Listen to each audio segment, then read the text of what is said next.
ऐसे ऐसे करके। अब बोलो।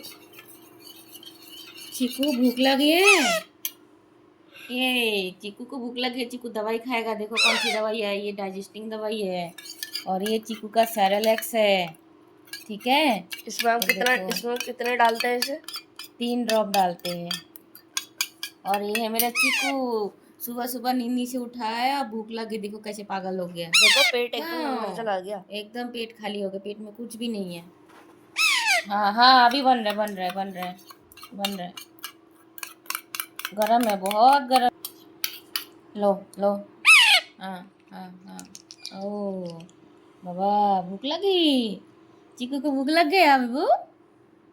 और दी। ठीक है। हाँ, बस है, बस है। हम्म हम्म हम्म हम्म हम्म हम्म, हम्म।